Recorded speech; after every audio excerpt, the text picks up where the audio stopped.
반갑습니다. 다시 한번 인사드리겠습니다. 윤영미입니다. 네. 그래요. 저는 지금 회계연도 후반전이죠. 시간이 짧아서 바로 본론으로 바로 들어가겠습니다. 예. 제가 이쪽으로 갈게요. PPT를 해야 돼가지고. 예, 그래서 저는 정말 성장하기 위해서는 지속적인 성장, 그리고 안정적인 성장을 위해서는 한 번에 집중과 저는 몰입이 필요하다고 생각하거든요. 근데 저도 개인적으로 정말 한 번 제대로 집중하고 몰입했던 시간이 있었습니다. 그래서 오늘 제가 경험했던 그 몰입, 그리고 제가 느꼈던 그 몰입에 대한 얘기를 오늘 잠깐 여기서 나누려고 하거든요. 그래서 제가 97년 8월이었어요. 97년 8월에 그 진짜 뜨거운 여름에 한국 아미에서 새로운 플랜이 발표가 됐었어요. 그랜드 MGA. 와, 근데 제가 진짜 그 앞에서 그 플랜을 다 듣고 나니까 너무너무 가슴이 벅차고 설레이더라고요. 정말 저 플랜이라면 정말 내가 꿈꾸었던 그 삶을 살 수 있겠다. 그리고 진짜 인생 역전이 가능하겠다. 그렇게 너무너무 설레었어요. 그래서 정말 작은 바람으로 제가 동그라미를 그려보았어요. 정말 이렇게 되면 너무 좋겠다. 보여요? 예. 그래서 제가 그러니까 97년 8월에 발표를 했었거든요. 근데 제가 97, 98, 99 이렇게 3년 플랜이었어요. 리더님은 3년 후에 어떤 목표를 갖고 계신가요? 저는 파운더스 더블 다이아몬드를 목표했었어요. 저렇게 정말 그 플랜을 듣고 3년 후에 저는 더블 다이아몬드 내죠. 에메랄드 2죠. 파운더스 PT 16점, 그 해에 7억을 받을 수 있었어요. 그 목표를 저는 딱 동그라미를 그려보았어요. 그리고 다시 한번 3년 플랜을 세웠어요. 2000년도, 01, 02 이렇게 2003년도 다이아몬드 9조, 그리고 3927이죠. 파운더스 PT 3조, FAA 점수, FCA가 되면서 FA 점수 30점, 30억을 목표했습니다. 자, 이 플랜이라면 정말 내가 꿈꾸었던 삶을 정말 살 수 있겠다. 진짜 인생 역전 가능하겠다. 라고 딱 생각이 들었어요. 자, 그런데 제가 어떻게 되었을까요? 결과 잠시 후에 말씀드리겠습니다. 결과는 잠시 후에 말씀드리고 그때의 제 상황을 잠시 말씀을 드릴게요. 자, 그래서 결국 이렇게 적어 와도 안 보게 되는 거거든요. 예, 제가 그래서 제가 돌렸나요? 예. 그래서 95년도 저는 사업을 시작했어요. 3개월 만에 SP가 되었고 PT가 되었어요. 그리고 그 다음 회계연도에 저는 에메랄드가 되었거든요. 그때 아마 아까 말씀하셨던 오용 리더님께서, 스폰서님께서 말씀하셨던 그때 참석한 것 같아요. 저는 이런 상황이었어요. 이때 8월에 저는 그 플랜을 들었던 거였거든요. 근데 그때가 굉장히 힘든 IMF였었어요. 근데 그래서 저희들은 정말 저 목표를 가지고 제대로 한번 집중 몰입해보자 라고 생각을 하고 18평 아파트에서 사무실이 딸려있는 단칸방으로 이사를 했었어요. 여기서라 그랬죠? 예. 단칸방으로 이사를 했었어요. 왜냐하면 사무실이 필요했었어요. 미팅을 할 수 있는 공간이 필요한데 저희는 사무실을 별도로 임대할 수 있는 그런 경제적인 여유가 전혀 없었기 때문에 사무실이 우선이고 단칸방, 잠만 잘 수 있는 공간이면 가능하다. 그래서 그쪽으로 이사를 했었어요. 그리고 그니건 리더님이 전업까지 했었어요. 그 상황에서 갑자기 세 번째 레그가 IMF라 큰 사업을 하시는 분인데 부도가 나면서 잠적을 해서 저희들은 그 이후에 지금까지 뵌 적이 없어요. 예, 그래서 한 레그가 무너졌어요. 또 다시 한 레그는 사고로 문제가 생기면서 갑자기 사업을 할 수 없는 상황이 되었어요. 그러면서 딱 한 레그가 남아 있었어요. 근데 저는 이미 단칸방으로 이사를 했고 그래서 정말 당장에 서울을 지원을 해야 되는데 교통비가 없더라고요. 생활비가 없는 거죠. 그래서 굉장히 갈등을 했었어요. 다시 그린건 리더님이 직장을 구해야 하나? 그때는 충분히 직장을 구하는 게 그렇게 어렵지는 않았었거든요. 그랬는데 아까 조금 전에 보셨잖아요. 이런 기회는 스펙도 없고 능력도 없고 자본도 없는 저에게는 이런 수단, 이런 기회는 전 없다고 생각했었어요. 혹시 리더님 그런 거 알고 계세요? 저한테 하나만 가르쳐 줘 보세요. 전 지금까지 못 찾았거든요. 저렇게 인생 역전할 수 있는, 진짜 내가 원하는 꿈꾸는 삶을 살 수 있는 이런 멋진 수단, 기회, 저는 아직 못 찾았거든요. 근데 이걸 그때 포기할 수 없었어요. 왜냐? 앞으로 나가야 될 지금 현재 현실에 대한 불안감, 두려움 당연히 있죠. 당연히 있지만 희망이 없는 그 삶으로 돌아가는 게 사실은 더 두려웠었어요. 희망이 있는 그 삶이 얼마나 행복하고 감사한지 저는 이미 알게 되었거든요. 근데 저가 아니 그냥 우리 한번 그냥 집중해보자. 그래서 저희들은 배수의 진을 치고, 그리고 저희들은 어떻게 했냐 그러면 하기로 했었어요. 그래서 11월에 그 상황이 생겼거든요. 9월에 8월에 발표가 되었는데 11월에 두레그가 갑자기 다 그 상황이 되어버린 거예요. 근데 12월, 1월, 2월, 3월에 4월 1일자 큐 다이아몬드를 들어갑니다. 한 레그를 가지고 12월, 1월, 2월, 3월, 그러니까 몇 개월이에요? 1, 2, 3, 4, 5, 5개월 만에 저희들은 다시 큐 다이아몬드를 들어가죠. 예, 그래서 저는 그때 제가 집중했던 그 5개월 만에 큐 다이아몬드를 들어갈 수 있었고, 또 그리고 그 해에 9월 1일자 다이아몬드를 성취했거든요. 과연 그때 집중 몰입이 무엇인지, 제가 그때 느꼈던 그 집중 몰입에 대한 얘기를 리더님들과 한번 나눠보고 싶거든요. 예, 그리고 그 이후에 저희들은 3년 후에 더 좋은 상황이 되었어요. 다이아몬드가 4조가 나왔고 여기가 파운더스 PT가 아니고 사파이어가 되었어요. 그리고 그 해에 저는 7억 받았어요. 23년 전이에요. 그때 7억은 굉장히 컸던 거였거든요. 그래서 제가 첫 번째 뭘 했냐면 집을 샀어요. 집을 사서 진짜 인테리어를 예쁘게 해서 제가 잡지책에도 소개될 정도로 그 집이 그렇게 나왔고, 두 번째 정말 이건 제 능력으로 한 게 아니라고 생각이 들더라고요. 그래서 저는 두 번째 나눔이라는 걸 한 번도 저는 생각해 본 적이 없었어요. 그때만 하더라도 제 살기에 급급했기 때문에. 근데 저는 뭘 했냐면 그때 울산에서 가장 큰 복지재단이 있었어요. 거기에 저희들은 재단 이사로 지금 23년째 좀 얘기 드리는 것 같아요. 그래서 23년째 지속적으로 거기 그래도 작지만 저희들이 그런 나눔을 실천하고 있는 것 같아요. 세 번째, 그때까지 저는 버스를 타고 지하철을 타고 직행을 타고 부산을 가야 했었거든요. 미팅을 가려면 일단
시내버스를 타요. 직행을 타요. 지하철을 타요.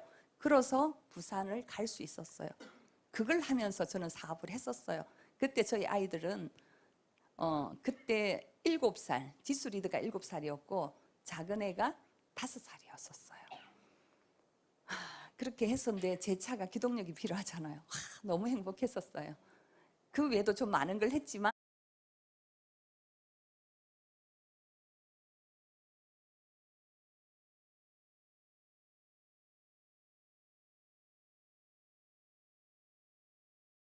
어쨌든 지금 집중 몰입에 대한 얘기를 오늘 해야 되니까 제가 넘어갈게요. 그래서 그렇게 집중했던 것, 그리고 3년 만에 그렇게 파운더스 더블 다이아몬드를 성취한 것, 그렇게 했던 이 부분들을 어떻게 그때 집중 몰입했을까? 어떤 마인드로, 어떤 자세로 했길래 그게 가능했을까? 그 부분에 대한 얘기를 한번 해보고 싶어요. 자, 첫 번째 뭐냐면 저는 몰입의 3단계에 대한 얘기를 오늘 나눠볼게요. 오늘 이 부분을 저는 얘기를 나눠보고 싶거든요. 자, 어떤 마음이냐면 저는 제가 나와 만나는 시간이 필요했었어요. 나 자신과 정말 나의 현실을 정확하게 파악하고 그리고 나 자신을 정확하게 인정하는 게 굉장히 첫 번째 단계였었어요. 그러니까 정말 나와 마주하는 시간이 필요했던 거죠. 근데 정말로 어떤 감정이었냐면 무기력하고 사실은 그 현실에 그 꿈이 없는 그 현실 속에서 희망이 없었잖아요. 꿈과 희망이 없는 그 현실 속에서 적당히 정말 그 현실에 안주하고 체념하고 그렇게 살았기 때문에 굉장히 무기력했었어요. 그렇지만 미래에 대한 막연한 불안감은 늘 갖고 있었어요. 근심 걱정하고 불평 불만하고 그리고 항상 뭔가 핑계대고 언제나 할 수 없는 그런 나, 정말 찌질한 나였어요. 사전적인 의미에서 찌질하다, 그게 무슨 뜻이냐면 한 대 때려주고 싶을 만큼 못났다. 그 정도로 나는 못난 사람이라는 걸 스스로 인정하는 것부터 시작하는 게 굉장히 저는 중요했던 것 같아요. 그래서 정말 그런 어떤 피해의식, 열등감, 그 모든 그 부정적인 감정들을 저는 다 갖고 있었던 것 같아요. 그랬는데 진짜 여기에서 변할 용기가 정말, 그런데 내가 정말 그렇게 찌질하게 살 것인가 아니면 정말 배우고 변화하면서 성장하는 삶을 살 것인가에 대한 두 가지를 놓고 저희들은 리더님은 어떤 걸 선택하고 싶어요? 정말 그렇게 찌질한 삶을 살고 싶지는 않잖아요. 그러면서 저는 정말 언제나 배우고 변화하면서 성장하는 삶을 살아야 되겠다. 그걸 위해서는 정말 용기가 필요하다라고 생각을 했었어요. 근데 그 용기는요, 사랑이었어요. 굉장히 식상한 얘기하죠. 너무 식상하죠. 근데 사실은 용기를 낼 수 있는 건 사랑이었던 것 같아요. 사랑의 힘. 왠지 아세요?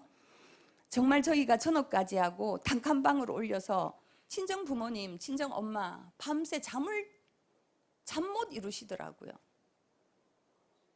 그러면서 진짜 눈물로 지새우면서 막 너무너무 걱정하시는 그 부모님 생각하면 정말 전 용기를 냈어야 했거든요. 정말 걱정 끼쳐 드리지 말아야 되는 거니까.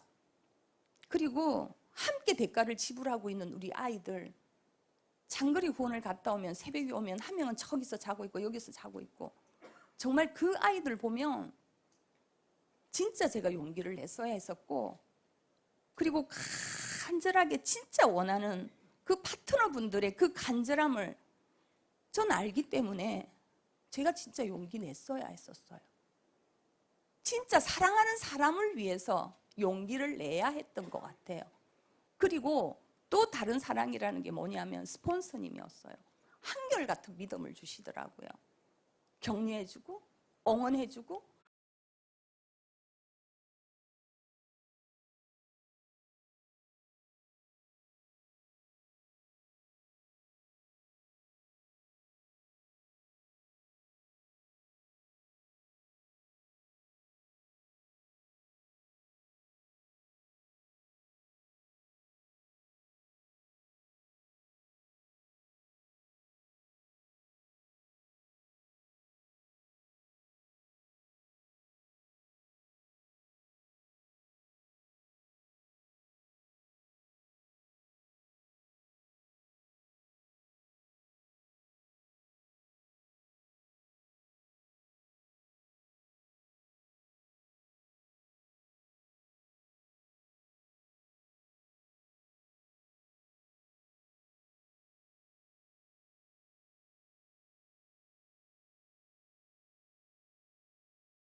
할 수 있다고 믿어주고, 그 사랑과 관심과 늘 지지해주고, 그 믿음.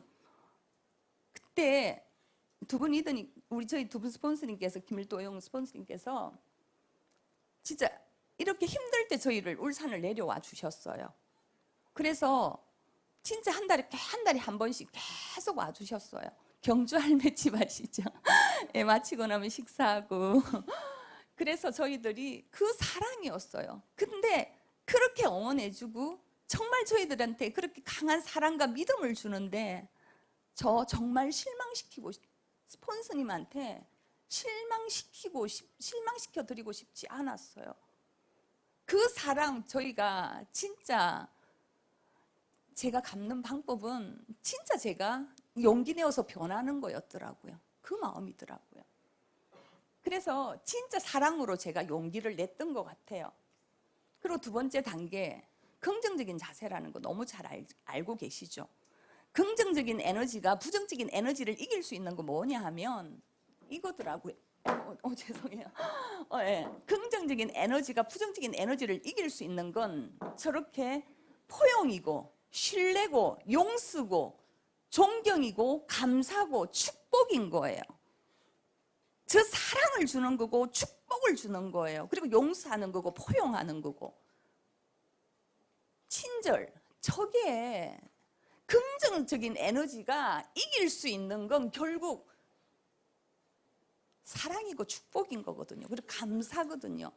그 에너지이기 때문에 이 부정적인 에너지를 이길 수 있다고 저는 생각을 하거든요. 근데 저도 그렇게 생각했어요. 저도 조금 전에 정말 두 분 스폰서께서 저희한테 주신 그런 사랑, 관심, 믿음, 응원, 진짜 그 사랑으로 저희들도 성장했잖아요. 근데 저는 그걸 받는 게 행복하다고 생각했었어요. 근데 이 단계를 가니까 주는 게 행복이라는 걸 전 알게 되었어요. 결국은 주는 거고, 내가 정말로 줄 때 내가 성장한다라는 걸 진짜 경험했거든요. 인사도 상대가 먼저 했으면 좋겠죠? 인정도 내가 받았으면 좋겠죠? 칭찬도 내가 받았으면 좋겠죠? 모든 걸 나한테 뭔가 관심과 사랑을 줬으면 좋겠죠? 그건 이 단계예요, 리더님. 이제 리더님, 여기 계신 리더님들은 이제 리더님들이 내가 뭘 해야 될까? 집중이라는 건 과연 몰입이라는 건 뭘까? 주는 거예요. 진심으로 내가 내 파트너뿐만이 아니고 여기 함께하는 이 모든 리더님들, 내 주변 모든 분들한테 모두에게 진심으로 축복해 줄 수 있는 그 마음, 지금 현재 이 감사함, 그 사랑을 가지고, 감사함과 그 사랑을 느끼지 않고서는 절대 그 축복을 받지 못한다라는 거. 전 이걸 이 단계에서 저는 배웠어요. 그리고 정말 리더로서의 책임감을 가져야 된다라는 거. 리더로서의 솔선수범하는 그 책임감이라는 걸 가져야 된다라는 거. 정말 그 책임감을 가지기 위해서 정말 최선을 다했던 것 같아요. 근데 중요한 건 책임감이라는 걸 가지니까 어떤 마음이 드냐면은 제가 너무 부족하다라는 걸 자꾸 느끼게 되니까, 리더로서의 책임감이라고 생각하니까 제가 너무너무 부족하다라는 걸 더 크게 느끼게 되니까 이게 너무너무 힘든 거예요. 저는 정말 행복하게 감사하게 즐겁게 이 사업을 하고 싶은데 왜 이 책임감이라는 건 나 어깨를 더 무겁게 만들지? 왜 나를 더 부족하다라고 끊임없이 부족한 사람으로 나를 만들어내지? 그런 마음이 들더라고요. 그리고 그 다음 단계는 정말로 삶의 의미와 목적이 있느냐라는 부분이더라고요. 그래서 내가 정말 가치 있는 일을 하고 있느냐, 그리고 가치 있는 사람이냐, 그리고 내가 가치 있는 어떤 삶을 살아야 되겠다라는 거죠. 저는 그 부분이었던 것 같아요. 그래서 책임감이 아니라 사명감이구나. 우리가 그 삶의 의미와 목적이 있느냐라는 부분은 어떤 부분이냐면, 우리 그 서울대 심리학과 교수님 최인철 교수님도 그런 말씀 하시잖아요. 행복의 요소 중에 하나잖아요. 행복의 요소 중에 하나잖아요. 저게 삶의 의미와 목적이 있느냐 없느냐에 따라서 주도적인 리더가 될 수 있고 그렇지 않은 리더가 될 수 있는 거거든요. 그리고 정말로 내 삶에서 내가 행복하냐 행복하지 않냐, 감사와 그 부분을 느낄 수 있는 게 저는 삶의 의미와 목적이라고 저는 생각을 하거든요. 그래서 정말 더 더 나은 삶을 추구하는 사람을 돕는 것, 그게 내가 존재 이유고 나의 사명인가 보다. 그렇게 받아들이니까 이게 너무 행복해지는 거예요. 정말 행복해. 책임감하고는 또 다른 부분이었어요. 결국 주는 것이고, 어쩌면 리치 디보 사장님께서 우리 아메의 어떤 그 기업 이념, 저희한테 이 부분을 알게 해주려고 했던 게 아닐까? 이걸 진짜 제대로 알려주고자 했던 거 아닐까? 라는 생각이 들더라고요. 그리고 마지막에 한계를 넘어서는 도전이잖아요. 한계를 넘어서는 도전. 한계를 넘어서는 도전으로 성취를 보여주고, 그리고 개인의 그 잠재 능력을 저도 몰랐어요. 제가 정말 감히 이 자리에 서서 제가 이렇게 마이크를 잡을 수 있을 거라고는. 근데 개인의 그 잠재 능력을 발견하고 발휘하는 것, 그 잠재 능력을. 근데 이게 리더십이라고 생각하거든요. 뒷모습을 보여주는 거죠. 사실 두 분 리더님께서, 스폰서님께서 이 부분을 보여주신 거잖아요. 그 강한 리더십을 뒷모습으로 직접 보여주신 분들이시잖아요. 그렇지 않아요? 저는 이게 리더십이라고 보거든요. 나의 뒷모습을 보여주는 것. 내가 스스로 한계를 넘어서는 도전을 통해서 성취해내고 나의 그 개인적인 그 잠재 능력을 발견하고 발휘할 수 있다는 것. 저는 그 부분이라고 그게 리더십이라고 생각을 해요. 자, 그래서 물론 이렇게 하죠. 하는데도 불구하고 안 될 때도 있어요. 자, 저는 더닝크루그 효과 이 부분에 저는 이걸 하면서 참 많은 위로가 되었던 것 같아요. 왜 그러냐 하면 누구나가 이 과정을, 더닝크루그 박사님이 이거 이론을 낸 거예요. 누구나가 그 절망의 계곡을 만난다라는 거. 저 절망의 계곡은 저걸 통해서, 이 곡선을 통해서 전문가가 되고 성공자가 된다라는 걸 누구나, 아메이가 아니어도 누구나 어떤 분야든지 저 절망의 계곡은 모두가 한 번은 만나게 된다라는 거예요. 저걸 만나면서 결국 전문가가 되어지는 거고 저는 성공자가 되는 거라고 저는 생각하거든요. 자, 그렇다 그러면 저 절망의 계곡에서 나는 어떻게 빠져나올 것인가 라는 부분인 거죠. 첫 번째, 저는 꿈이었던 것 같아요. 저는 왜 꿈의 비즈니스냐고 하면 결국 꿈이 있는 사람들이 해냈고, 결국 꿈이 있는 사람들이 선택을 했고, 꿈이 있는 사람들이 결국 해내는 사업이었었어요. 저도 그 과정에서 진짜 구체적이고 명확하고 너무나도 간절한 선명한 꿈과 목표가 있었기 때문이었거든요. 아까 그 동그라미 그렸잖아요. 그 동그라미를, 빈 동그라미를 거실에 붙이고 안방에 붙이고 화장실 다 붙였어요. 그리고 난 3년 후에 저 빈 동그라미 안에 모든 명단을 다 넣을 것이다. 3년 안에 그 빈 동그라미에 나는 명단을 다 채울 것이다. 그렇게 동그라미를, 미리 빈 동그라미를 그려놓고 아주 너무나도 구체적이고 명확한 간절한 꿈이 있었기 때문에, 목표가 있었기 때문에 저는 해낼 수 있었다고 생각하거든요. 그래서 우리가 구체적인 그 꿈에 대한 얘기를, 목표에 대한 얘기를 하고 있지 않습니까? 자, 그리고 이 스스로에 대한 믿음인 것 같아요. 그래서 어떻게 하냐면 그 파트너분들한테 사실은 제가 저걸 해낼 수 있다라는, 그러니까 그 목표를 해낼 수 있다라는 스스로에 대한 그 믿음이 없이는 나는 저걸 할 수 있고 저걸 해낼 것이고, 그래서 당신도 할 수 있다라고 말씀할 수 있는 거거든요. 근데 스스로에 대한 믿음이 없다면 절대 상대에 대해서 믿음을 줄 수 없어요. 내가 만약에 내 스스로에 대한 믿음이 없다면 당신도 할 수 있다라는 그 믿음 절대 못 줘요. 그래서 첫 번째가 나에 대한, 스스로에 대한 믿음을 갖는 거예요. 자, 그리고 여기서 배움과 변화를 멈추지 않는 성장하는 삶이죠. 역량 강하죠. 목표를 가지고 내가 역량 강한다면 이 사업은 안 될 수가 없어요. 이거 무조건 되는 사업이에요. 자, 영상 한번 볼게요.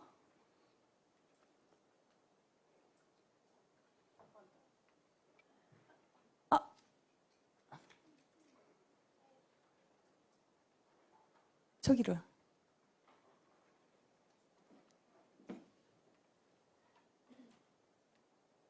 영상이 안 나오는데요?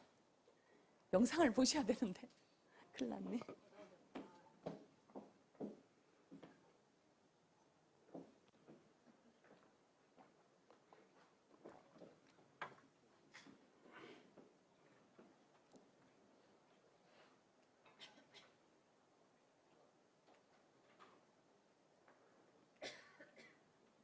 영상이 왜 안 나올까요? 영상을 리더님이 영상 꼭 보셔야 되는데.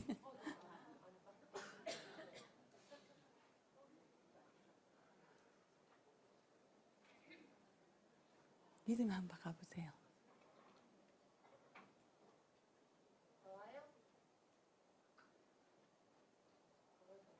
아이고 어떡해요.